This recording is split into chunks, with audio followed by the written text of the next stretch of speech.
Cooking, either you love it or you hate it, and we've all been stuck in our kitchens during lockdown, experimenting with different recipes and watching our TV shows and going through recipe books, just looking for inspiration.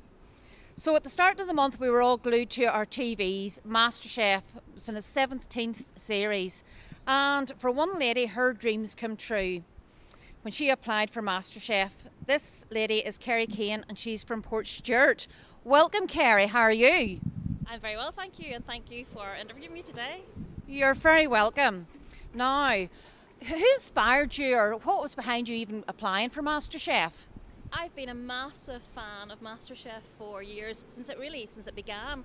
At the time when there were other presenters, I used to watch it with my family and absolutely loved it, and have loved cooking all my life. It's something that I have always been interested in. And what was the process to get through to Masterchef? Well, there's an online application, which is quite a long application process, and interviews as well. And did you have to cook for it beforehand, or, just to show them that you could cook? Well, because of the situation this year, I couldn't go and do a direct interview. So all the interviews and things were done by telephone and by Zoom this year. And it's very hard doing things for Zoom, as we have found out.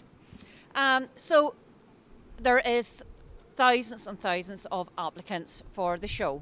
So it is. So whenever you applied and you heard that you had got through, how did you feel? I was so shocked. I was exhilarated. I was so excited. I was jumping up and down. I couldn't believe it. And then reality hit that actually I was going to have to go and cook for Greg and Joan, and I got really scared. And had you to do a lot of prepping beforehand just to decide what your signature dish would be? Yes, I prepped for the programme from the minute that I heard that I was going to be on it. I didn't know what I'd have to do, first of all, so just brushing up on my generic things that I knew that I loved to cook, just in case I needed to fall back on those. But I spent, I would say, about 2 months I spent cooking and experimenting and developing the first signature dish. Now, your signature dish is meant to say something about you. So what does your signature dish say about you? Well, I think it really says something about Northern Ireland and Ireland in general. You'll have to wait and see what it is, but it's pretty local, is what I would say. And I really enjoy developing it, and it's delicious. My family are a little fed up eating what I have cooked as my signature dish, because I probably have cooked it about 10 times at this point. And I think even my little dog, my cockapoo, has really enjoyed it too, because we're fed up eating it, as delicious as it is. And I noticed that you have to take your own food whenever you're doing your signature dish. Were you able to source locally to take it with you? Yes, I was able to source locally, and the local produce in this area really kind of inspired me for the dish. So there possibly might be a few local produce in there, some special things, and I hope that I do them justice. Well, you can see the pressure when you're sitting watching it. You can see the pressure. You actually feel the pressure in the kitchen when everybody's cooking and running about. What does it feel like being in the kitchen with the other 5 cooks? You don't really remember very much about it. It's over in a flash. You just put your head down and cook. And I'll probably remember when I look on the TV, because I can't really remember much about it. It went so quickly. But I really enjoyed it. And I was amazed that going into a completely brand new environment where I'd never cooked on that hob before, and I'd never used their oven before, or their saucepans. You're used to everything in your own kitchen, and you're used to your own knives, you're used to your own peelers, you're used to your own equipment in your own kitchen. So to go into someone else's kitchen and cook to such a high standard, because the standard this year has been incredible, and to compete against that, it's a very, very daunting and hard thing to do. So you're fighting for the first apron. There's 4 aprons sitting there now.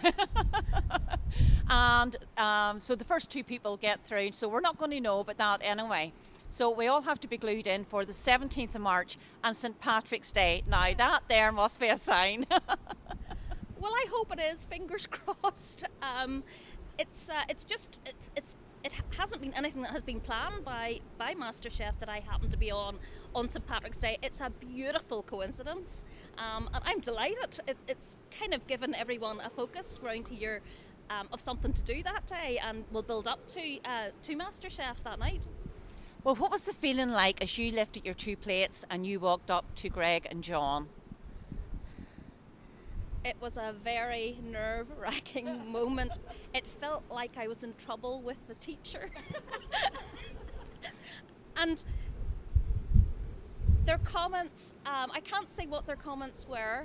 Joan and Greg are really lovely people, and they're very, very positive and very encouraging when you're in the kitchen. And it was just lovely even to cook for them.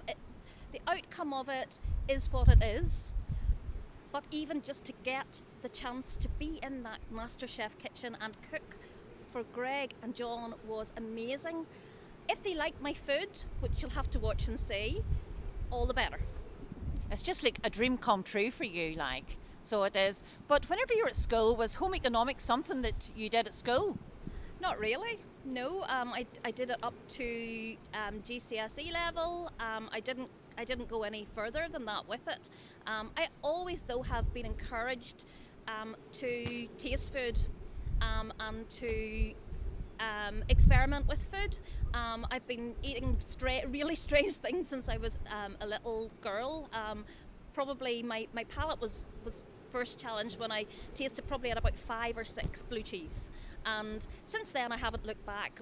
My parents, we would hit the road and go to the south of France. My father was a lecturer, my mother was a school teacher, and the minute the summer holidays hit, we packed up the car, tent in the back, and we headed somewhere on the boat off to France, Spain, wherever we could go.